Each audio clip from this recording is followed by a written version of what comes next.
Ассалаумағалейкум, кеш жарық қадірменді әлеумет. Бүгін мінекей, бүгінгі темамызда пітір, зекет, садақа дегендердің технопроцестік жүйесін жасап, плюстік позицияны шығару мәселесін жайында айтпақпыз. Дауыс естіліп тұр ма?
Ал енді,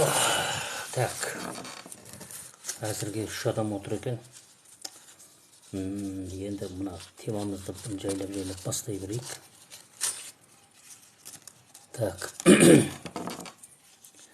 Енді менің мына айтайын дегенім мына неге байланысты. Пітір, садақа, зекет дегендердің технологиялық процестік жүйесін жасау керек. Яғни ол қалай деген сөз. Мынау бірінші арасында айта кететін нәрсе, басында айттық қой, осы бір комментарийда мекен, жоқ ролигімді ме айтып өттім. Бұл негізден алған кезде Құран Мұхаммедтің тәніне салынып, кейіннен жаңағы кітап болып жүйеленіп, не қылып, мына әлемнің негізгі несін, мына адам баласы жаңағыдай пайғамбарлар жіберілген кезде бұлардың тәніне салып алып келеді деп. Сол сияқты мына қазірде мына пітір, садақа, зекет дегендерді біз амал иелерінен талап етіп жүрміз ғой. Енді мына дүние жүйесі бойынша, сосын мына удостоверение деп біліңіздер.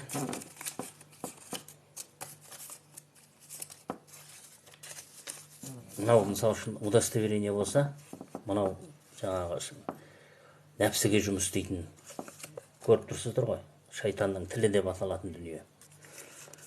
Осы негізде келеді дағыны, енді бұл разработканың мәнінен шығып отқан дүние ғой. Разработканың мәнінен шығып отқан дүние. Бұл келеді дағыны енді мына неден технологиялық процестік жүйеге ауысқан кезде бізге мәселе туындайды. мынау айналып келген кезде жаңағы құранмен қатар қойылған кезде мәселе туындайды. Мемлекет деген жүйе уже бұл жерде құранды игеретін тұста мемлекет деген жүйе уже бұның статусы жаңағыдай былайша айтқан кезде қалай десе болады, масштабтық өкілеттілік несі бар ғой, жаңағы айтамыз ғой енді, несі өзінің құдіретін азайтады бұл жерде мемлекет деген миссия. Өйткені неге десеңіз, бұл жерде мынау калиман шахадаттың куәлігі, удостоверение, паспортты 50%-ға дейін шектеу мәселесі туындайды. Ол бір. Екіншіден, яғни куәліктер жою деген сөз. 50%-ға дейін ғана мүмкіндік беріледі. Оның өзінде 50%-ға бұл екеуіне мүмкіндік бергенде бұл жерден 2 минус 1 плюс деген позиция шығады. Сосын кейін мына қазақтың өзінің коды 16 деген, F16 деген дүниемен тұрғандықтан бұл жерде 4 тақты деген мәселе туындайды. 4 тақты. Отключенный, подключенный, заключенный, отстраненный деген әңгіме шығады. Сосын ықылас комплексінің жүйелену мәселесі туындайды. Енді айтайын деп отырғаным, мына садақа мен пітір садақаны не себепті технологиялық процеске айналдырамыз. Бұдан келетін туындайтын мәселе қалай? Яғни өндіріліп жатқан өнімнен плюс деген таңба қойылады. Бұл кәдімгі мына өндірушілердің несіне ақша салынбайды дағыны, плюс деген таңба қойылады дағыны. Мынау 2 минустың орнына жүретін нәрсе болғандықтан, ол плюс деп таңбаланған дүние тегін түрде, содан кейін бұл экспортсыз мемлекет деген жүйеге бағынбайды. Обеспечение региональному адресу по региональному адресу дейді. Яғни ол не деген сөз? Өз ішінде қалдырылады. Сосын бұлар кәдімгі былайша айтқан кезде тегін плюске ақша салынбайды деп айттық қой енді. Бұл жерде жаңағы өндірілген тауардың ішінен плюстік деген таңба бөлектенеді. Бұны саудаға салуға болмайды. Бұл тегін белгісі, формула түсіріп отырым деп отырым. Бұның белгісі не? Жасыл белгі. Өйткені бұның себебі қайдан шығып отыр? Қаяқтан, неден туындап отыр бұл? Яғни бұның несі? Мынау пітір садақа зекет дегенді технологиялық процеске айналдырған кезде Құдайдың өзгермес заңына жұмыс істейтін индекске тиесілі. Формуласы 4 плюс 7 тең 11, қызыл, жасыл, сары. Содан кейін сыртқы фактор дейді. Сыртқы факторда бұның формуласы 5 плюс 7 тең 12. Бұл да тоже самый, қызыл, жасыл, сары. Яғни бұның біреуі язычников дейді, біреуі цифровников дейді. Мінекей осы негізде келеді дағыны, бұл жаңағыдай осындай жүйеге келуіміз керек, ұзын сөздің қысқасы. Анау жаңа плюстік позиция, бұның негізгі үлгі образдары кешегі Совет одағында жасалған Фатиха сүресінің разработкасы кезінде колхоздастыру, совхоздастыру болды дағыны. Бұның ішінде жаңағы әрбір совхоз, әрбір ауыл өздерін обеспечить етті. Экспортқа да шықты, бірақ ол кезде ол анау минуспен жасалғандықтан бұл жерде кәдімгі дүние бір тиын болды дағыны. Сонымен бұлардың көбісі сондай не болып кетті жаңағыдай. Минустық позициямен бәрі сондай однополярный системаға айналып кетті. Енді мына Құранды игеретін кезде бұның тәртібі жаңағыдай болады. Тәртібі осындай деңгейде болады, қысқасы. Енді осының негізінде технологиялық процеске айналғаннан кейін, бұлардың индексі осындай нәрсеге жұмыс бағытталғаннан кейін, бұл жерде уже мемлекет деген миссияның құзыреттілігі уже азайтылады. Неге десеңіздер, бұл жерде қазір мемлекет деген система жоқ. Өйткені неге десеңіз, мына мемлекет деген нәрсе уже түгелдей, былайша айтқан кезде, мынаған айналдырылып жіберді ақшаға. Не себепті? Бүткіл проблеманың бәрін осыған тіреді де, енді бұны қазір кімдер басқарып отқан? Глобалистер менен массондар. Мемлекет деген нәрсенің дәлелін іздесеңіз, бұның түп төркіні бараттағы глобалистер мен массондарға барып тіреледі. уже массондар дегенimiz F13 деген формула еврейлердің кодымен сәйкестендірілген. Былайша айтқанда жын мен шайтан параметрінің бөлінісінен туындайтын әңгіме.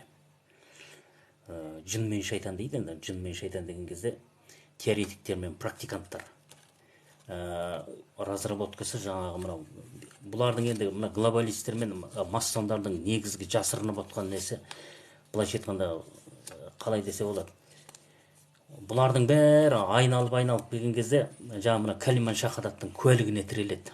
Азан шақырылып қойылған, есімі куәлендірілген. Бұлар енді осыны пайдаланады дағыны. Былайша айтқан кезде енді мына қазақтың өзінің жай ғана бір жалпақ тілімен айтсақ, мынау шайтан бөлік жынның мойнына мініп алған ғой. Былайша айтқанда знание свыше пояса ниже головы дейді, нәпсі. Асқазан источнигі. Ал енді знание ниже пояса свыше коленей бұл жындар деп аталады. Нені былайша айтқан кезде бұйрықты орындаушы. Разработкасы енді көз алдымызда тұр ғой, жаңағы столдағы отырған бастық.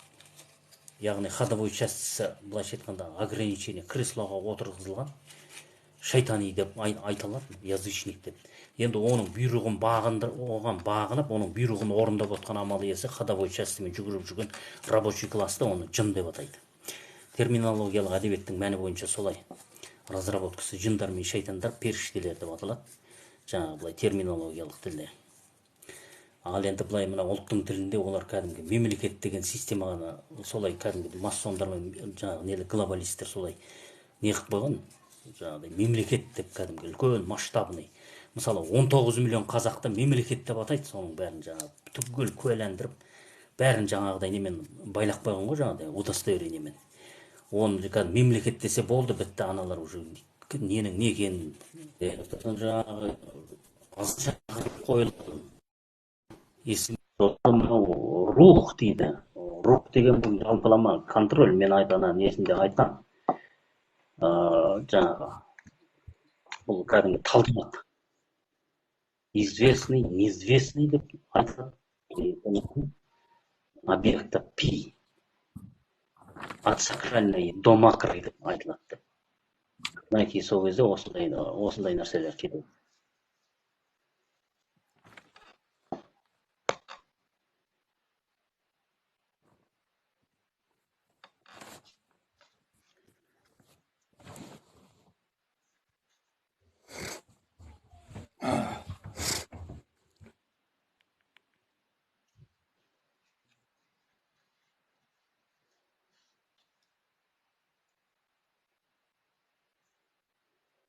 Мінекей сол адам болу деген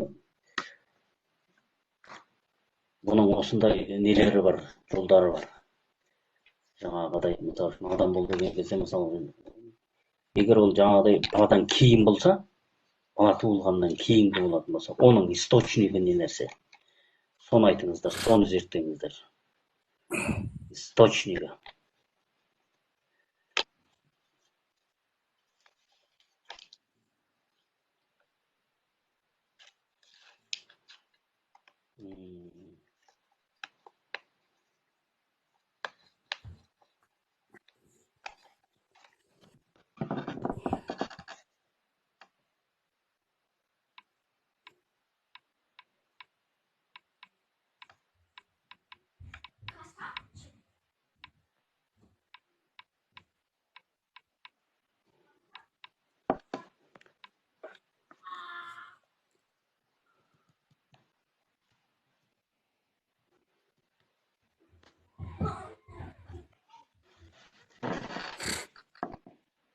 Енді бұл жерде мынандай мәселелер бар.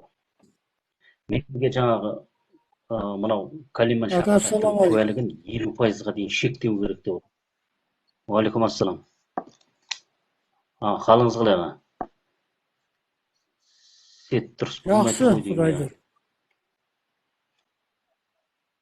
Дауысыңыз естіліп тұр ғой. Маған что-то сет дұрыс болмай тұрған сияқты ма? Дауысыңыз ақырып шығады ғой. Дауысыңыз естіліп тұр жақсы.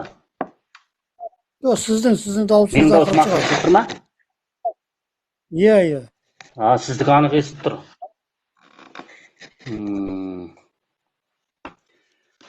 Міне сол енді мына темамызда соны айтып жатырмын мен, мына жаңағы технопроцесске айландыру, пітір, садақа, зекет дегендерді плюстік позицияға пайдалану деп жатырмын. Енді оны егер ол шықса, уже қалай да қалай енді бұны саналы түрде жасау керек болып тұр ғой бұны.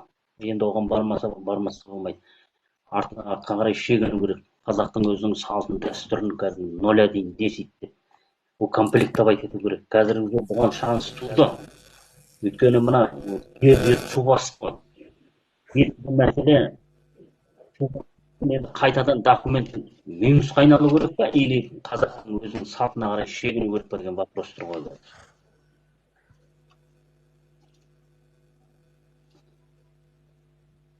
Енді қайтадан барып, минусқа барып, қайтадан ұрынбас үшін осы бетінде шегініп кету сияқты ғой.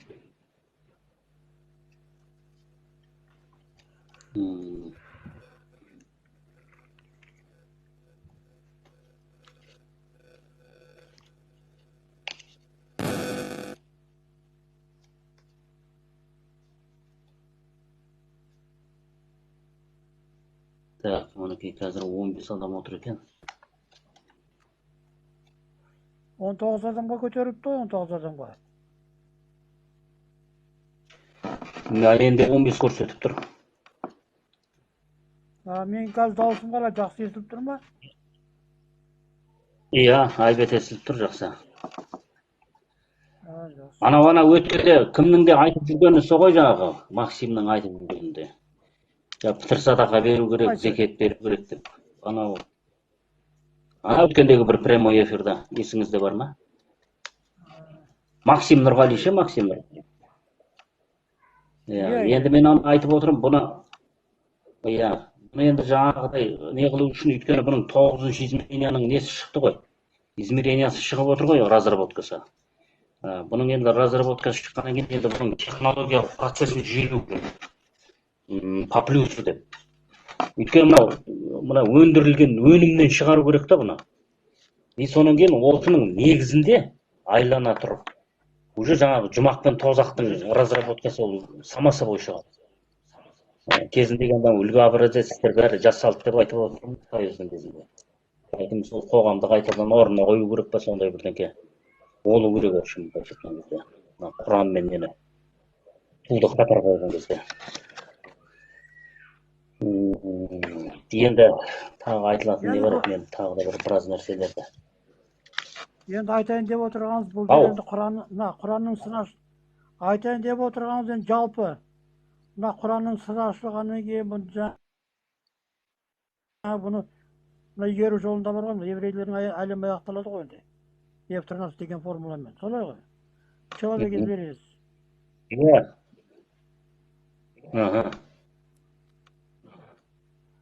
Бұл человек измерениясы аяқталуға тиіс болып тұр ғой.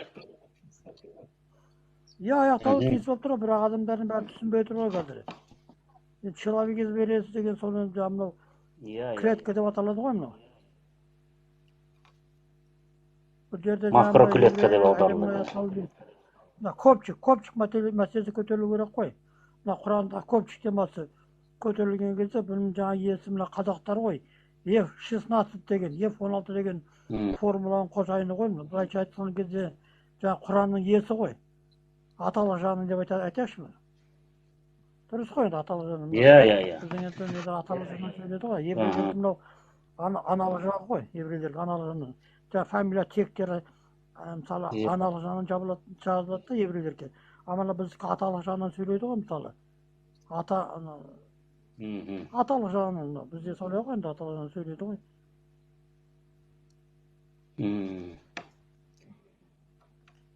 Вот енді мінекей осы кезде мына неге дейінгі қияметке дейінгі уақытта ол енді масондар системасы 9 измерение бойынша куәлік, жаңа ақша мен бұлар уже кәдімгі властың үстінде отыр ғой уже влающий. Енді мына қиямет келгеннен кейін көпшіліктің темасы көтеріліп F16 біздерге кезек берілетін болса, уже категорически Құранның өзінде айтылып тұр ғой, мұсылман мен кәпірдің арасын айырамыз деп. Алла нелер мына көбінесе дінді дәріптейтіндер не істейді? 360 градуста 36-036-ның несін жаңағы информациясын 360 градус тілге байлап алып, бұлар кәдімгі соны жоғары ары қарай әкетумен кетіп жатыр ғой, жаңағыдай 720-400 градусқа қоздырып. А негізі олай емес, мұсылман мен кәпірдің арасын бөлеміз деп отқаны жаңағы нені айтып отыр ғой. Көпшікпен клетканы бөлу керек болып тұр ғой. Иә, былайша айтқан кезде кластың жабық қанаты мен ашық қанаты ғой, сен реттеу керек қой енді. Иә, дұрыс айтасыз. Кластың жабық қанаты мен ашық қанаты. Енді бұл мына жабық қанаты сол арабтардан кетіп тұр ғой. Иә, жалпы енді былай айтқан кезде қазіргі көрмесе, қазір бізде тема қалай. Қазіргі бізде мысалы жаңағы мынау жанталас, айғай шу, біріне бірін мынау жаңағы тәңіршілері болып, жаңағы нелері болып, өзіңіз көріп тұрсыз ғой ютубта, бірін-бірі боқтап, түк қалтырмай айтайын, бәріне тіл тигізіп жатыр ғой. Енді анау жаңағы мынау ислам мен тәңірші болып екі жаққа бөлініп отыр ғой. Аналар айтады, біздің жаңағы дініміз тәңірлік дін дейді, мысалы, анау арабтың діні араб құл дейді. Бәрі сол чатасып, сонда жаңа біздің негізгі, біз енді мына көшпенділерміз ғой, негізгі неміз. Мына Құранға жаңағы жын сүресімен кіріп отырғанымызды бәрі білмейді ғой. Бұны біздің ата-бабаларымыздың бәрі кезінде оны түгел бәрін үйлестіріп кеткен ғой, үйлестіріп бәрін. Жаңағы үйлестіріп кеткен қазір соны бәрін қайтадан быт-шытын шығарып жатырмыз ғой. Бұл енді қырқысып, бұдан нәтиже болмайды. Бұл жерде мен де кейде жазамын комменттерге. Бұл жерде жеңімпаз жоқ. Иә. Өзі жоқ қой, уже қаяқтан болады уже, жүйелеп кеткен нәрсенің бәрін қалпындап жатыр ғой. Бірін-бірі боқтап, біріне бір тіл тигізіп түк қалтырмай, жаңағы бір ұлт бұлар қазақ деп отыр ғой, бірімен бірі қырқысып жатыр ғой өзі. Өзі алдындағы жүзге бөлінгенбіз ол енді. Иә, мен бұны айтып отырмын ғой, мен бұны замыкающий сектор деп отырмын, өйткені замыкать етіледі, язычный бойға кіріп кеткен бәрі. Иә, сол бәрі тіл тигізіп, тура аузында ашсаң түгел, оның ненің не екенін білмейді. Әрқайсысы бәрі дара данышпан бәрі. Жеке жамағат жинап алған әрқайсысы. Тәңіршілерден бір бөлек, анадан бір бөлек, енді айналдырып келгенде сол бүкіл нәрсенің бәрі сол енді мына бізге беріліп отырған мынау жаңағы F-16 деген бұл мынау жаңағы не ғой енді Құрандағы мына 6660 аят негізгі цифрлы код жаңағы айтып отырсыз ғой, F-16 бұлар жаңағы 4 тактілі, 4 таңбаны білдіреді, 16, 19, 60, 91. Суфизмдік жаңағы қасиеті біреу ақ қой, F-16. Кодтың қожайын еді, қазіргі неме айтайық, қазақтар деп айтайық. Бірақ енді қазақтар деп айтқаның өзінде қазақ деген ұлт жоқ қой қазір. Қазірген тілі қазақ болғанмен амалдар сәйкес келмейді ғой. Бәрі темірген алып кеткен қазір. Бұрынғыдай қазақ деп отырмыз ғой. Иә, қазақтар мысалы кезінде енді мына көшпелілер қазақтар жаңағы 31 мың аяқталды, бұлардың негізгі жаңа танымы қалай? 4 түлік мал, қазақ үй, салт дәстүр, хандық құрылым. Енді қазір хандық құрылым жоқ қой, хандық құрылым жоқ, аяқталды. Хандық құрылым жоқ, қайда қазақ біз қазіргі мына измерение өлшемі бойынша қазір енді техногенне моңғол болып кетеміз ғой енді. Өз әлемде үш ақ раса бар ғой енді былай айтқан кезде. Жаңағы европейт, негроид, соңғы монголоид дейді. Мына глобус бойынша. Иә. Сонда жаңағы қазіргі біздің қазақ деп техногені моңғол болып кетті, өйткені қазір неме, қазір ешкім мал бақпайды жалпы. Қазағы ешкім тұрмайды. Хандық құрылым жоқ. Қазіргі мысалы қазақ деп жүргендеріміз бәрі жаңағы айдағандар техника, машина айдайды, неше түрлі иномарканы игерген, жаңағы мынандай сондай технологиямен айналысып кетті ғой көбі. Соның техногені моңғол деген сол ғой. Енді былайша айтқанда шариғат пен тариғаттың үйлесіп мағрифатқа көтеріліп жатыр ғой енді. Мынау киберогенное измерение дейді ғой жаңағы. Сендерді айтып жатыр ғой. Қазақ. Енді мағрифаттық измерениеға көтерілмей тұр ғой. Бұлар қайтадан жаңағы нөлге құлап жатыр ғой. Қазақ боламыз деп баяғыда өздерінің ата-бабаларының салт дәстүрін. Одан кейін ат көшені позицияға жіберуден бөлектеу керек. Олар сол күні қалады. Жаңағы хандық құрылым, төртілік мал, жаңағы салт дәстүр, қазақ үй, мына технологияның бәрін олардың алып алу керек те, кәдімгі өздерін ана көшпенділік өмір салтына жіберу керек. Сонда олар ешкімге зиян тимейді, олар өздерімен өздері жаңағы техниканы игерген қазақтар жаңағы екі тілді, енді орыс тілін қосып сөйлейді, қазір ағылшынша сөйлейді, жаңағы қытайша сөйлейді. Оның бәрі қазақтардың қазір бәрінде уже неше тіл біледі. Екі тіл жоғары қарай, дұрыс айтасыз. Мен ана жаңағы мына нені жақсы айттыңыз. Мына не бар емес пе? Мен жаңа популюсу, сосын мына калимат шақыратты жою не керек дедім ғой. Сонда мына популюсу жаңағы технологиялық процеспен мына садақат зекетті жүйелеген кезде мына куәлігі барлар куәлігі жоқтарға тиісе алмайды. Тияттың заңы мен тәртібі бойынша солай. Көрдіңіз ба? Өйткені бұл жерде бұл плюс деген кезде бұлар уже қойдың заңына бағынғандар. Жаңағы намазы бар, анау мынау құлшылық ибадат дегендердің бәрі сол плюсовой позицияға кіреді, отключенный. Бұл жерде куәлікке жеткендер болса жетеді, жетпегендер болса категорически өздерінің жолдарын айырады. Сосын мына куәлігі барлар куәлігі жоққа ат жөні жоқ тиісе алмайды, соны білу керек. Көрдіңіз ба? Мына пітір садақа зекетті технологиялық процесін шығарған кезде, өйткені бұның түпкі дәнегі мен мағынасы қайдан шығады? Мына қазақтың кодынан шығады, копчиктен. Ал деген кезде, мына хозяин копчика, мысалы үшін жаңа өткенде бір несінде айттық қой, бір комнатқа кіргізіп, немесе жаңағыдай звуковой не берсе, мысалы жаңа ал деген түбір ненің сигналын жіберсе, ана копчиктің қожайыны ол міндетті түрде бір затты қозғайды. Түсіндіңіз ба? Ана міндетті түрде бар бірдемені алады.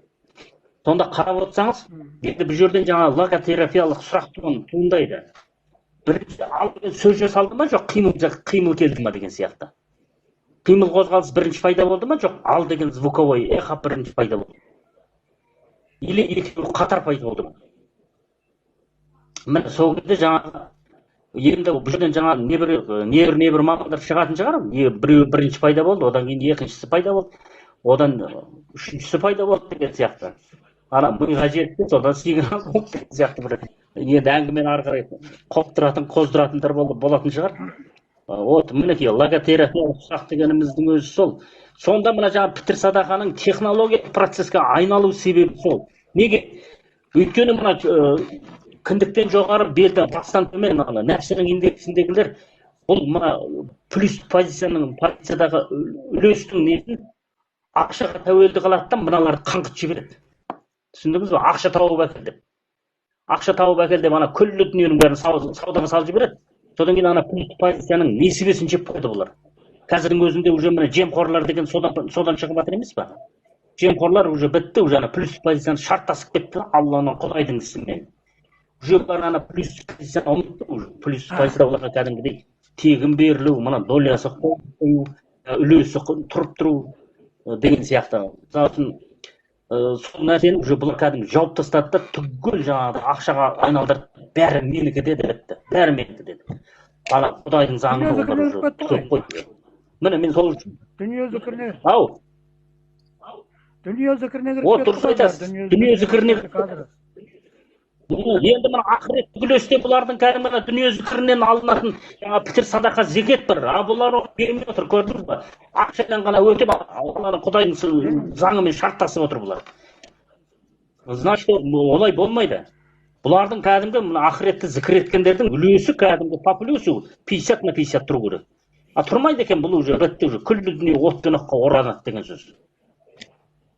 Уже бұның бәрі кәдімгі былайша айтқанда, иә, перепрограммирование. Ақыреттің таразысы кәдімгідей туындау керек. Таразының бір басын кәдімгі өзінің үлесімен, құлшылығымен басып тұру керек. Бұл дүние зікіріне толықтай кіріп кетті. Адамдардың ешқайсысы қазір популюс дегеннің не екенін де білмейді. Тегін жақсылық жасау, кәдімгі жылағанды жұбату, амал ету дегенді мүлде ұмытты мұның. Адамдардың бәрі деген ақшаға олады. Сол үшін де мінекей суда болып жатыр, соғысында болып жатыр, бітіп болып жатыр қазір тасталған болып. Бұның ақырында енді бұның соңғы үкімі оқуы, жаңа соңғы шешімін шығару менің өзіме тіреледі. Өйткені мен ана 13-ші ролигінде айтып қойған бұның бәрін. Уже енді бұның бәрі ешқандай тізгін бермейтін болса, уже соңғы нені жіберуге тура келеді, сигнал түсіру. Бұның осындай жақтары бар, бірақ бұның ешқайсысы мән беріп қарайтын да түрі жоқ. Бұлай қарайтын да түрі жоқ. Мына бір ақыл есі ауысқан жынды не айтып жүр деп те оған мән бермейді. Мағана бір стримге кірсе, сөз бермей, тізгін бермей бізді ақыры шығарып жіберді. Ой, тізгін бермей. Қазір уже бәрі тура мына тілдік позицияға жатып алған. Мына айтады ғой, тіл деген мына тілдік позиция, мына шайтанның тілі деп келе ма? Бұл тілмен орақ орып тура, жаңа сіз айтпақшы 360 градус, одан 720 сөйтіп кіріп алған, бітті, ауызға сөз бермейді. Қазір кім көп сөйлейді сондай, солардың несі болып тұр ғой, солар тыңдайды қазір. Бірақ негізі ол өзің не айтып отырғанын өзі білмейді. Адамға пайдасы жоқ та, тек қана жаңағы бірімен бірі қарқысып, бірімен бірі айтысып, бірақ негізі ойламайды, біз сонда не істеп жатырмыз деп.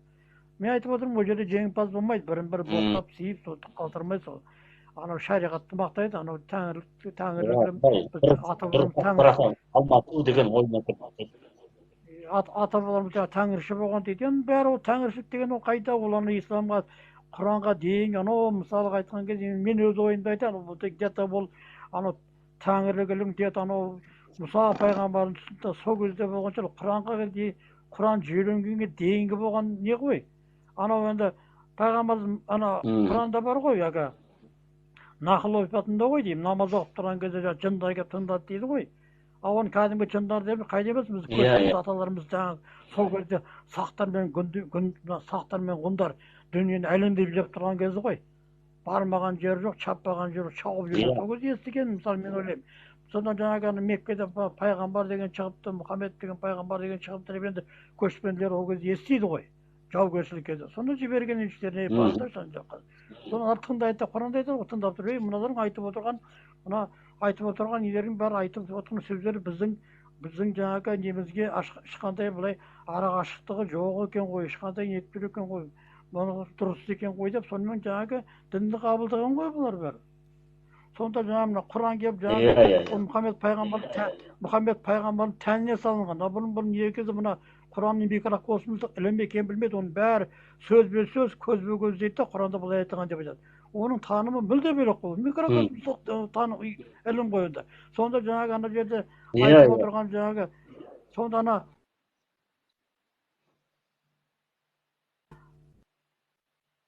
қорқыныш деп. Ол негізінде олай емес ол. Негізінде мына суфизмде 16 таңбасымен бізге бұлардың негізінде Құранның иесі, қазіргі иесі негізі айтатын болсақ, қазіргі нақ иесі қазақтар.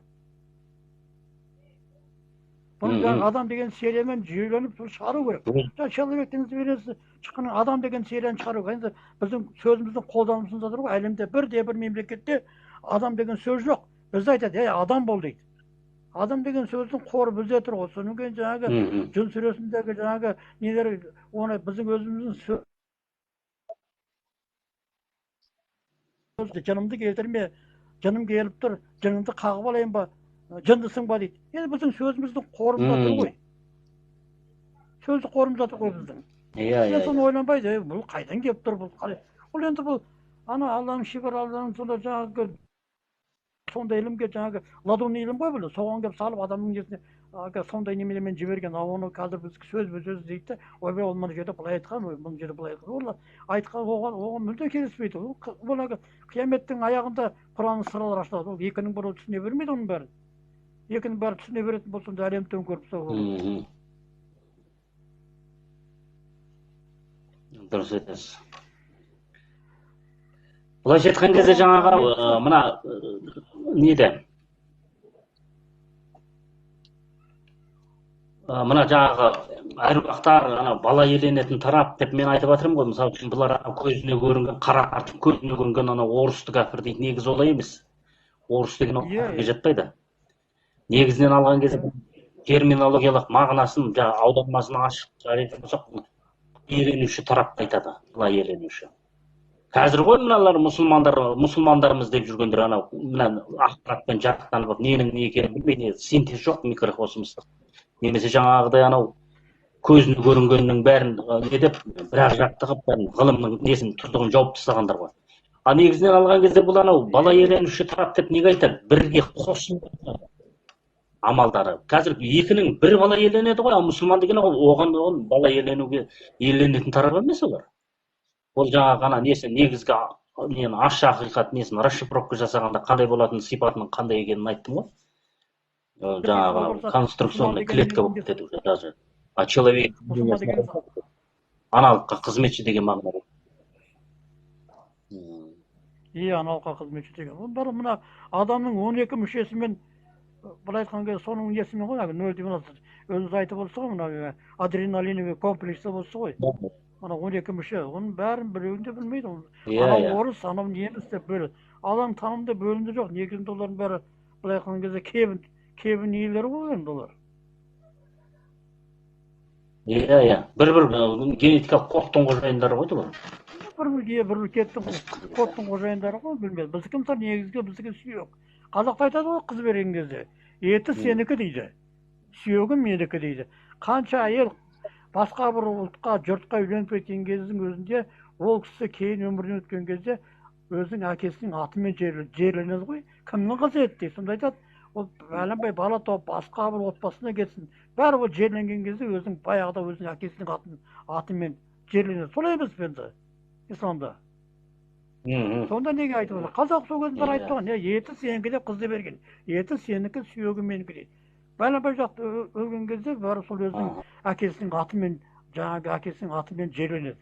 Енді ол өзімізді мына немізде тұр ғой, соны енді былай қазақтар ойламай ма? Осы рас, мысалы біздің мысалы шешеміз өлген кезде сұрайды, кім әкелердің аты кім еді дейді. Ол қанша бізге сіңіп кеткенмен өзің жаңағы өзің баяғыдағы өзің нақ әкесінің атымен жаңағы аталып сонымен жерленеді. Бұны тәңіршілігінде де бізде де бар, оның бәрі үйлесіп кеткен ғой. Оны қазір бөлім жасап, ойбай анау біздің ата-бабамыздың діні тәңір екен, мыналарша ойбай мына алла емес, ол араб екен деп бәрін шатастырып, бірімен бірі кәшігіп, бәрін быт-шыт қылды. Оны ата-бабамыз кезінде оны жүйелеп тастаған жүйелеп. Оны кейін кезде білімпаздар келді де бәрін білдірді. Сонымен жаңағы алда кезде біріне бір қайшы келіп, ол діннің не екенін, ананың не екенін, біріне бір қарсы келіп, бәрін білдіріп жатырды енді. Сонда жаңағы өзіңіз айтпас, сонда жаңағы айта беріңіз. Айта беріңіз. Сонда жаңағы арабтың алласы қазақтың тәңірі болып тұр ғой, бұл айтқан кезде. Енді бұл жерде мен айтып отыр емеспін ба, мына тәңір деген кезде, мына біздердің көшпенділер, мына неден, ал деген түбір сөздің негізгі егесі ғой, ал деген түбір сөздің. Бұның алла деген жасаудың негізгі ана көпшілікпен байланысты. Енді ана пайғамбарымыз Мұстафа саллаллаху алейхи уассаламға неден кеп сахаба сұрайды ма, айтады ма? Жалпы бәрі жойылып бітіккен кезде неден жиналамыз, неден тірелеміз дегенде көпшіліктен тірелесің деді ғой. Енді оны сөз жаңағыдай деп түсінсе, бұл жерде енді мысалы үшін анау пайғамбарымыздың өзіне белгілі бір дәрежеде шек қойған ғой, бірақ оған не себепті жаңағы мынау рух танымынан айтады ғой, жаңағы аятта келтіреді ғой. Рух танымынан саған азғырған мәлімет еттігі пайғамбарлардың бәрі. Енді соған қарап уже талай нәрсені білуге болады уже, көрдіңіз бе? Адасты сағанға дейін бәрін. Адасы ескерту, оны қазір аруақ деп, анау деп қазір шатыстырып бәрін, оның бәрі түгел шатыстырып отыр да. Рухтанымды адасы деп отыр. Енді олардың негізінен алған кезде, жаңағы. Енді бұл жерде жаңағы мен ана өткенде бір несінде айттым емес пе, мысалы? Бұның негізі жаңағы отключенный такты, бала иеленуші тарапты, бұлардың өзіндік статустары бар деп айттым ғой, мысалы. Исламда оның алатын өзіндік орындық статустары бар. Мысалы үшін жаңағы неде, мына Алланы дәріптегендер, мысалы Алла деп дәріптеп жатыр, жаңағы әруақ жоқ, не жоқ, шерік қосу деген сияқты мәселеге келген кезде, мына жаңағы бала иеленетін тараптар, содан кейін жаңағы отключенный тактыр едік қой бұлардың несінде, жаңағы 5 уақыт намазымен не қылатындар, Алла рабысына қайтарып, бұл жерде кете береді, 37. Сонда бұлардың жаңағы отключенный тактыдағылардың негізгі исламдық позициядағы статусы ангелі хранители биологический корень деп айтылады дедім. Оны мына Алланы дәріптейтіндер, оны ода шатағы жоқ ода. Олар кәдімгі оны мына биологический корень сақтайтындар емес олар. Олардың позициясы мүлде бөлек. Өйткені бұлар не, бұлардың Алланы Құдай дәріптейтіндердің жаңағы 7 иман сериясының ішінде, соның ішінде кетеді. жаңа мына Калиман Шахататтың куәлігі удостоверение дедік қой, эволюционный крылья, планетарный масштаб. Көрдіңіз бе? Бұлардың статусы енді осы мына куәлігінің жұмыс істеу мәселесі туындайды. Аналар отключенный, көрдіңіз бе? Мінекей осындай айырмашылықтар бар. Ал бұлардың бәрі кәдімгідей безразборный, бұлардың санасына сыймай тұр ғой, былайша айтқан кезде. Иә. Әркім өз позициясына келіп, өз төр тактике қойған кезде бәрі орнына келер еді. Бұл жерде тағы бір айтайын дегенім, мына қазір айтып жатыр ғой кей жерде. Ой, ана ислам ұстанған мемлекеттердің бәрі жаңа технологиядан артта қалып жатыр деп отыр ғой. Енді оның негізгі себебін білмей тұр ғой. Бұл жерде жаңағы мынау 40 парыздың ішінде 1% бар ғой, 1% ғылым ізде деген. Соны мына исламдағылар жауып тастап, 1%-ны ғылым іздеден жауып тастап, ана Мұхаммед пайғамбар дәріптеп, басынысы дәріптеп, содан кейін содан бартан жауып тастағаннан кейін соны жаңағы артта қалу себебі сол. Ана бір пайғамбардың хадисі бар, Қытайға барсаң деп ілім үйрен деп отыр. Енді сонда мына 1% ғылым, мына ғылым егерді жауып тастап, мына исламның ең артта қалып қалған себебі сол. Егер ана 1%-ды ашып кеп жіберсе, онда біз жаңағы алдыға шығып кетер едік. Мына біздің де дамымай отырғанымыз сол білек. 30 жыл мына неде қазір міне егемендік алдық деп отырмыз, соның өзінде қазір дамығанымыз қайда? Алдыға шыққанымыз. Ой, егеменді ел болатын болсақ, біз дамып кетеміз, керемет болып кетеді. Өйткені біздің жаңағы өзіңіз айтпақшы, бес сүйек қожайындар бізге анық айтқанда бізге ондай берілмеген. Біз жаңа игереміз. Енді басқар болғанбыз. Бұл жерде әңгіме көп енді, бірақ айта салғанға тағы келмейді оның бәрі. Енді бұның бәрін мен ойлаймын енді. Бұлай бірте-бірте айтпасаң, қазір адамдар көбі дұрыс түсінбей қалады, өзіге қарсы шығады. Бізде айту, бұлай қарсы шығу амалы бірінші тұрады да, оны жаңағы толық айта алмайсың да, негізі. Ой, неге біз олай емеспіз, неге бұлай емеспіз. Енді олай емеспіз, бұлай емеспіз, көзге көрініп тұр ғой, көзбен көріп, қолбен ұстап отырмыз енді. Мына қазір Қытай деп, Қытай мемлекет, міне өзіңіз айтып отырсың, жүздіктер міне. Қазір әлемде компьютердің қожайындары, мезмерен өкілдері, бұлар қазір былай жатқан кезде мына бүкіл компьютердің қожайындар, бүкіл мына сигналды жүйе, компьютердің қожайындары Қытай, мынау Жапония, Южная Корея, Таиланд, осы сияқты мемлекеттерге қазір соларға беріліп отыр. Ол берілгеннен кейін бітті, оларға қарсы шыға алмайсыз. Ол қазір солардың заман туып тұр. Программалар таблет, источник Қытай елі жаңағы еңбек етіп отырмыз ғой. Қытай деген жаңа айтып отырмын, жалпы міне Жапония, Корея, өзі бәрі тектес қой өзі. Жеген тамақтары, несі былай өмір сүру нелерін бәрі бірдей. Ал біздікі жаңағы 5 мемлекет қой мынау бізде Қазақстандағы негізгі. Қазақстан бұрынғы кеңес одағында болған кезде 5 мемлекет біз ғой, мысалы мына Қазақстан, Қырғызстан, Өзбекстан, Тәжікстан, Түркмен, осы 5 мемлекет мысалы біз жаңағы түрк әлеміне кіреміз ғой, біздің жаңағы өмір сүру салтымыз бәрі былай ұқсас, тіліміз де ұқсас былай айтқан кезде. Осы 5 мемлекет біз айтасыз, жаңа несі кіреді ғой жаңа? Кіреді. Комплексті, таным ішінде түсіреді. Жалпы мынау, жаңағы көпшік қожайын 5 мемлекет деп айтасыз кіреді. Бірақ жалпы біз айтқан кезде түрк әлемі болып кетеді. Турцияң бар, нең бар, бұлар жаңа атқан кезде жаңағы 12 мүше ненің сүйектің қожайындары болып кетеді. Түрк әлемі дейді ғой. Оның ішінде түріктер бар, нелер бар, ұйғыр бар, тағы бұл ұлттар бар, бұл түрк әлеміне кіреді. Былай ашылған кезде 5 мемлекет кіреді, жаңа айтқан, мен айтқан. Қазақстан, Өзбекстан, Түркменстан, Тәжікстан, қайсы? Осы 5 мемлекет. Оның бәрі өзі регион бәрі бөлініп, дара бәрі, бұның бәрі есепке алынып, метіп отыр, оның бәрін білмейді, анау кәпір, анау атап, анау неміс, анау, бұлай айтқан кезде адам тамымда бөлім жоқ қой, әрі есептей беретін болсаң, бәрі сол 12 мүшенің жаңағы генетикалық иелері ғой бәрі. Иә.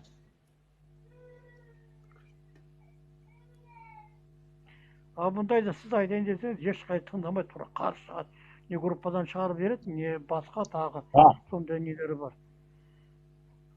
Тыңдамайды деймін де қазір. Өздері нелерді сабаған, ойбай, анау қазақ бұлай болған, анау бұлай болған, біз ата бабаларымыз бұрын кезде бұлай болған, анау болған. Ата бабалар бұрын кезде болса болған шығар. Енді қазіргі 21-ші ғасыр енді ол енді атқа мініп қайда барасың, кімді жаулайсың қазір? Қазір 21-ші ғасыр технологияның дамыған заманы. енді ол сол кездегі ата бабалардан естіген осы қазіргі мына қазіргі заманға сәйкестіріп қазір де әлем жалауға болады, бірақ анандай емес. Шыңғысхан қазақ па, Шыңғысхан моңғол ма, анау мынау еді, оны да тарtışып жатыр, нені тарtışып жатыр. Оның әңгімесі, оны айта берсеңіз, оның әңгімесі тағы бір бөлек. Оның жаңағы қабірін іздеп жатыр. Бұл қабірін қазір өткенде айттыңыз, іздеуге де қазуға да болмайды, оның қазір уақыты келген жоқ. Бұл Шыңғысханның қабірі, в общем, жақсы айттыңыз. Бұл негізінен алған кезде жасыл белгідегі Құранның былайша айтқанда кепілдігіне қойылған дүние еді. Бұны вообще іздеуге де қазуға да болмайтын нәрсе. Өйткені мына Шыңғысханның миссиясы негізінен алғанда кіндіктің миссиясы. Бұның соңы қазақ болып тұр ғой, Көпшік қожайыны. Ал енді жаңағы анау ана алдыңғы бір эфирімізде есіңізде болса, телепортация технологиясы дедік қой, мына асфальт жолдар. Сонда бұның тамыр технологиясы болатын себебі кіндік арқылы демалады ғой. Қазіргі енді келесі мағрипаттық әлемді игерерде бір күн батын болса, кәдімгі тамыр технологиясы болып кәдімгідей жолдардың көбісі мына көкке шығарылып кету керек қой. Қазір Қытайда соның разработкасы шығып жатыр. Елінде салынып жатыр. Разработка шығып жатыр, иә. Бізде де по-моему Астанада салды да, сол күйі аяқсыз қалдырды ғой деймін. ЛРТ дейді ғой, ЛРТ. Иә, бірақ оны ЛРТ-ның ескерткіші деп жүр ғой қазір. Бірақ енді білмейді екен оны қазір аяқтап жатыр ма, жоқ қолға алып жатыр ма? Жоқ, әлі Советтің ескерткіші болып тұр ма? Қытайда енді разработка полностью жүріп жатыр. Олар өздері мысалы жаңағы Қытайда дінсіздер, анау мынау деп айтады. Жалпы менің өзім ойым. Бірақ ол емес, ол жаңағы өздерінің сол несін білмесе де, бұл кезінде бұл Тәураттың заманында мына источник жаңағы айтып отырмыз ғой. Мына Тәураттың программасымен. Тәураттың нелері ғой, мағрипаттың білімдері ғой. Иә, бұлар өздері білмесе де программа солай. Иә, сценарий. Бұлар өздері мұшаға манақтары нелер біледі. Әлгі манақтар деуші ме деуші, олар білетін шығар. А негізгі бұлар сол кездегі нелер ғой, источниктер. Бұлар өздері қазіргілер білмейді, біздер ғой анау. Құдайын да білмейді, неден де білмейді, бәрі өзім жасап жатырмын дейді. Ал негізі ол өзім жасаған емес, оның бәрі түгел сол Құдайдың ісімен болады. Қазақ сол кезде айтты ғой, Құдайсыз қурайсынбайды деп баяғыдан айтқан ғой біздің көшпенді аталарымыз. Иә. Негізін білмейді да, біз шығарып жатырмыз, біз ойлап жатырмыз деп. Олар жаңағы, олар Құранмен қатысы жоқ, дұрыс айтасыз. Мына жерде мен енді ойлаймын, біз енді жаңағы мына біз жаңағы мұсылманбыз деп жүрміз ғой, мысалы намаз оқимыз. Осы біз мына шариғаттық, мына Мұхаммед пайғамбардың негізінде мынау шариғат беріліп отыр ғой, нәпсімен күрес. Айтады ғой хадисінде, біз жихад жасауымыз керек. Өзінің нәпсін бізге жихад деп қойған мынау жаңағы нәпсі, шариғаттың нәпсі берілді. Енді осыдан бастап құралып, шариғаттан барып інжілді көтеріп, тарихаттан келіп барып мағрипатқа, мына мағрипаттық неге өтетін болса, Қытайда сонда бізді қабылдайды, түсінеді. Біздің негізіміз мына жақта екен ғой, мына қазақтарда екен ғой дейді. Сонда біз оған апаруымыз керек. А бізді апарламай қазір тұрып алды да бірімізбен біріміз анау бірімізді біріміз қырып жойып.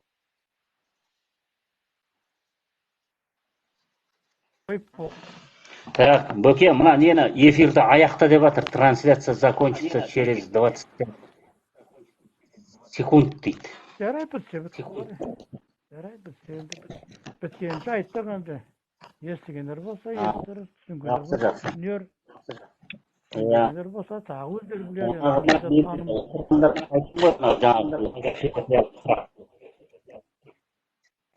Біткенше сөйлей береген. Бұл енді секундтың ішінде секундта тұрған, былай айтқанда нұр жылдамдығы дейді ғой, мынау жаңағы световой скорости. Соны тұрған ақпарат қой, бұның қабылдаудың өзі қазір екінің бірінде одан қайда келе қоймайды. Біреу түсінер, біреу түсінбейді, совершить деймін. Қанша болды сіз отырғаны? 1 сағат 10 минуттай болды. Сұрақ қойып 8-де бастаған, 9-дан 10 бастаған. Сұрақ іштеме жоқ па ешкімде? Жоқ, ондай ештеңе жоқ. Жалпы енді тыңдаушыларымыз айтып қойыңыз, келесі эфиріңіз қашан болады деген сияқты сондай. Қазір енді тиктокта көп Енді қой оны жаңағыдай сұрақ туындап жатса күнде шығарамын. білмеймін, кейбіреулерің бар Ондай ғой, жоқ болып тұр ғой. түк көтермайды. Иә, түк көтермейтін бір неге қарасаң, бәленбай подписчиктер отырады да.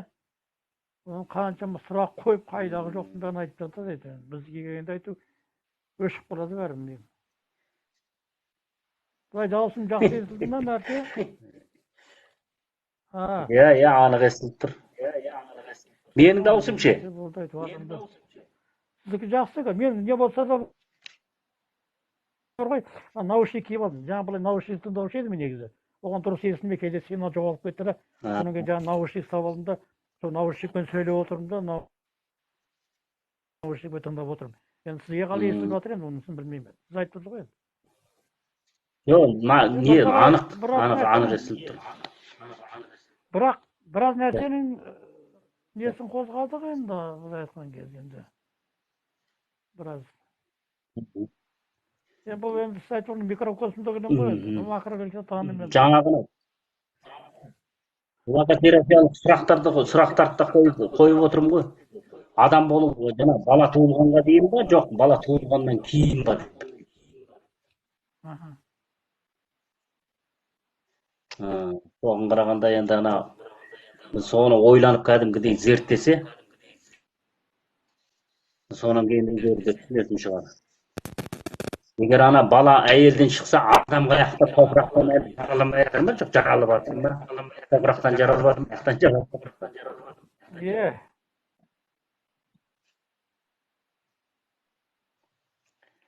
Батыс Адай дейді. Ассалаумағалейкум. Уағалейкум ассалам. Тағы бірақ далада топырақты ойлап жүрген. Неге топырақ деген кәдімгі тұрып жатқан үйің ғой енді, қазір үйдің бәрі жалпы топырақтан салынған үйлер ғой мына енді біздің тұрып жатқан. Енді семья боласың, үйдің ішінде тұрасың, енді баланың бәрі үйдің ішінен шығып жатыр ғой. Сонда айтып тұрған сол ғой адам топырақтан жаратын дегені. Бұл жерде бір өте бір мынадай бағдарлама негізінде бұны бұрынырақ айттық қой. Иә. Сөзбе сөз дейді ау, далада топырақтан бір қазір адамдар өмірге келіп жатыр, бір адам өмірден өтіп жатыр, бір адам өмірге келіп жатыр. Сонда адам топырақтан жаралады деген тұрып жатқан үйің ғой ма, тұрып жатқан үйің? Сондай немен... Иә. Соны бұрынырақ айтқанбыз, ефирде ма? Иә, айтқан. Мына бұрынғы біздің көшпен ата бабаларымыз ғой, бұрынғы кезде сыр сөзбен сөйлескен ғой.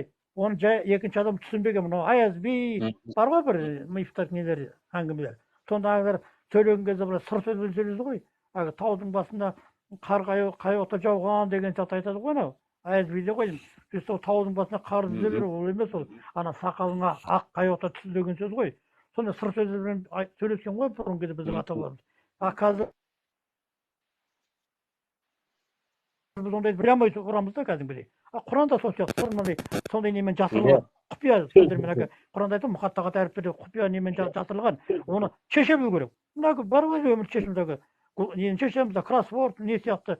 Бұл жаңағы сондай бір немен жасалған дүние ғой бұл. Соны шеше білу керек. Топырақ дегенде ол не айтты топырақ? Тұрып жатқан үйің топырақтан жасалған ғой енді. Сол сияқты жаңағы сырын шеше білу керек. Бұрынғы кезде осы біздің ата бабаларымыз үйлестірген кезде жаңағы осының бәрін қазақ айтқан ғой, көп сөз боқ сөз деп. Бізде көп сөйлемеген. Жаңағы ыммен, ымды білмеген, дымды білмейді. Ыммен сондаймен білдірген ғой. Қабақпен, ыммен жаңағы содан кейін мынадай сыр сөздермен. Оны екінші адам түсінбейді оны. Анау жаңағы сондай дәреже жеткендер жаңағы бірмен бір солай сөйлеседі, адамдар басқа адамдар оны ұға алмайды. Сол сияқты мына Құранда да сондай сырлар бар, оны түсінген адам түсінбейді. Түсінбегендер жаңағы Құранда бүйде прямой сөзбе сөз дейді да, қосылмен құрып жатыр да. Иә. Сөзбе сөз, көзбе көз қолап кетеді. Адам енді мына ми деп отырған мына инкубационный механизм, ми. Мына мимен басқаратын мемлекетпіз ғой біз, адам деген. Мына мимен басқаратын қоғамбыз. Енді осы ішінде тұр информация, мына неден алып алсаң ешқандай қаншама неден ашуға болады, бәрін кішкене былай тікелей сөйлемей былай сондай қабыл керек. Бұрынғы кезде жаңағы дау дамайлар билер шешкен. Бірақ ауыз сөзбен шешіп тағын ғой. соғыстан деп тұрған екі нені бір-ақ ауыз сөзбен тоқтап қойсын, ал біздегі тоқтап қойсын, тоқтап қойсын. қазіргі айтып жатсаң қойды тура ананы айтып мынаны айтып өзіне қарсы әйелі де еркегі де бірін бірі сыйлап жүргенде әйел дегеннің өзі еркектерге шапшып тұр ғой кәдімгідей. Батыс Адай рахмет, лайықты боздатып жатыр ау деймін. Кім? Жігіт қана нелер ма? Да, бір лайк. Бұл қоғамда да түсінетін жігіттер, қыздар шығатын шығар әлі. Бұл енді жаңа таным ғой енді, ілім, жаңа ілім. Уже соған қарай сананы өзгерту керек. 21 ғасыр баяғыдан енің бәрін қою керек енді. Ата-бабамыз біткен деген нәрсені қойып, қазіргіде бізде өлсек, біз ата-баба боламыз. Сонда айтатын шығар бұл кезде, ата-бабамыздың бәрі не істеген бәрін бәрі. Бірмен бірі қарқысып, боқтатып, одан басқа түк те бітірмеген екен деп тарих тағылып жүрмейді солай. Керек болатын болса, бұның өзін қазір мен өзіме айтып отырмын ғой. Қияметке дейін ешқандай түк те бітірмеген, ештеме бітірмеген. Измерениясы болмағандықтан шығар. Соны енді осы измересін бәрін үйлестіру керек қой енді. Бізге беріліп тұрған болса, кейінгі ұрпаққа сол не қалдыру керек енді. Иә. Енді вот әңгіме сода ғой, 9-шы измеренияның уже барлық разработкасы бәрі. Конечно, уже соған дайындалып, анау ұрыс керісін бәрін қою керек те, кәдімгідей, былай бөлінгенде бөрі жетіп айтқан, соны бірігейік басымызды, бұл не таным екен, мына Мәркеннен сұрайық, бұл жаңа ілім екен, микрокосмостық ілім, мына Құранның өзі солай болып келіп отыр, мына біздің емізге F16 деген формуласымен көшпендері Құранның есі біз болып отырмыз ғой, ол қарсы шығып отыр, өзі есі отыр Құранның. Ана арабтардан бізге келді. Енді біз есі болып отырмыз да, біз енді атталып кетіп, біз итеріп отырмыз. Біз не деген ақымақпыз, наоборот, біз енді осының қожайындарымыз ғой айтқан кезде. Солай ма екен?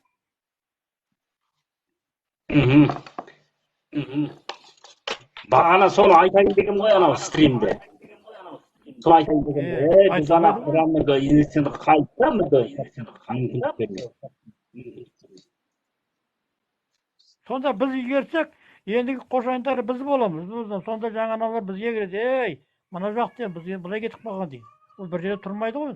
Ол бұрынғы кезде мына арабтарға берілгенде просто мына генетикалық коды бойынша мынау арабтарға берілген себебі жаңағы бұлар мына жаңағы тіл мүше, мына арабтардікі мына жаңағы немене ғой. Генетикалық кодында тіл, біздікі сүйек. Содан кейін беріліп отыр арабтарға. Иә. Язычник. Язычник. Тіл де енді адамның мүшесі ғой. Біз сүйек. Соны енді біз егеп отыр енді 16 мен. 9-шы измерение, 21-ші ғасыр, 9-шы измерение. Жаңа ера, мүлдем басқа ера болады енді. Мүлде басқа таным, мүлде басқа ера болады. Сонда егер болсын бәрі түсініп алатынымыз біз бар ғой, әлемді, бүкіл әлем бізге мойындайды. Өйткені біз негізгі қожайындар біз боламыз. Енді сүйектен басқа құралады ғой енді. Иә. Бүткіл 10 мүше соған арысыпты ғой. Конечно, өйткені ана көпшілікте ана не бар ғой. Сигналдық жүйе бар ғой. Звездно-космический сигнал тұр ғой жерде. Иә. Қазір айтты ғалымдарға өртесе де жанбайды екен, несе де сүйек өртесе де көпшілік қала береді. Өзі мына шариғат ілімінде де айтып отырады ғой, адам өлген кезде жаңағы адамның белінде бір дәм бар екен, сол өсіп шығады, анамыз бір аңыздар бар. Негізінде ол жаңағы сол. Енді соның қожайыны біз болған кезде звездно-космический сигнал. Бүкіл ана жерде ақпараттың бәрі сол жерде жиналып тұр ғой. Сол жерде жиналып тұр. Сол жерде сохранение тұр ғой. Солай ма мәке? Сол жерде тұр ғой данныйың бәрі. Сонымен құрап қоймайсың, қазақ, өзбек деп бөлінбек, ана немене болып жаңағы.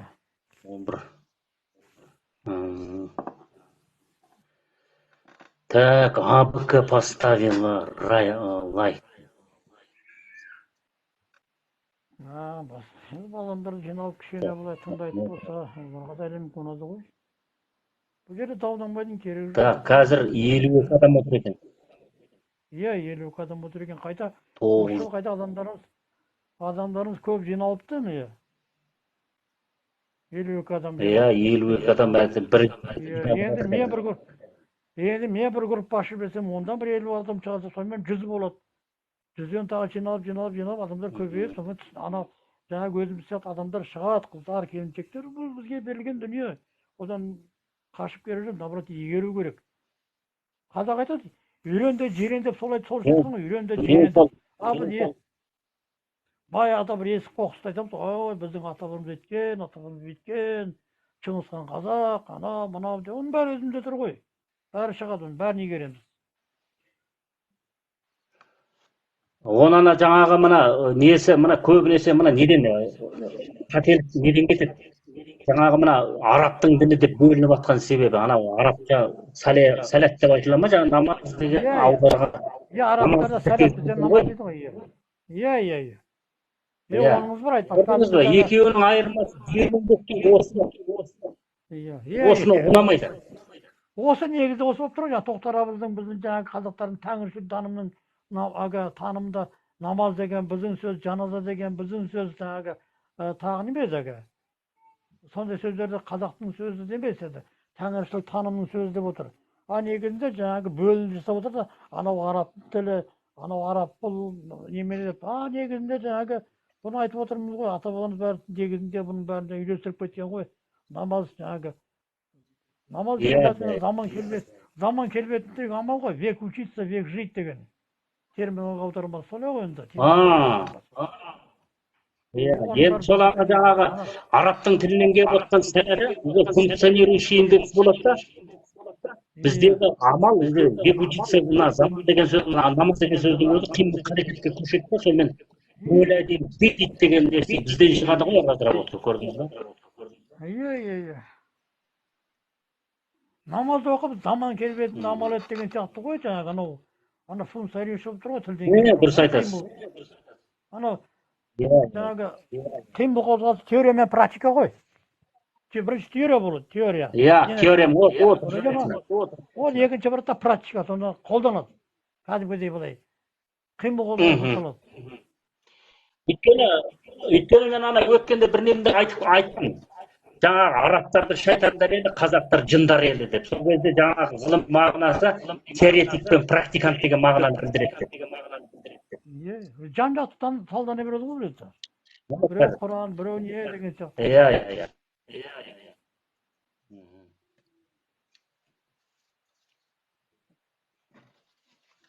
Анау несінде, өткенде бір несінде айтып ем ғой, мына Құран деген сөздің жалпылама мағынасы құра, түбірден құра деген сөздің алынады дағына N деген формула тіркеледі. Өйткені ана формула түсірдім дедім ғой, 4+7 тең 11N деген. Сонда формула арқылы жина деген мағына ғой, сонда Құран дегеннің жалпылама біздің ұғымға берілген кезде.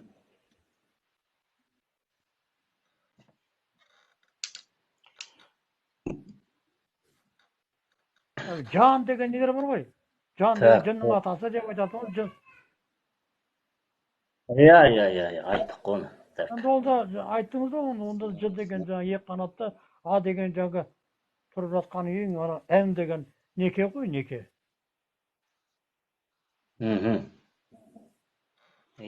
өткенде айттық, оның немері көрсеткен роликтерде. Батыс Азайбын жаңағы, ассалаумағалейкум аға деп отыр. Уағалейкум ассалам, иә. Батыс Азай, сізбен амандасып жатыр ғой. Уағалейкум ассалам. Сұрағыңыз болса жазыңыз, Батыс Азай. Батыс Азай кім ғой? Мұны танимын ғой мына жігітті. Мен Болатпын ғой, танып отырмын. Ана несі бар өзінің группа. Стриміне кірген. Кірген. Кім ғой ана? Жанарыс қой, Жанарыс. Жанарыс. Жанарыс қой. Жанарыс болу керек енді. Бір жарым.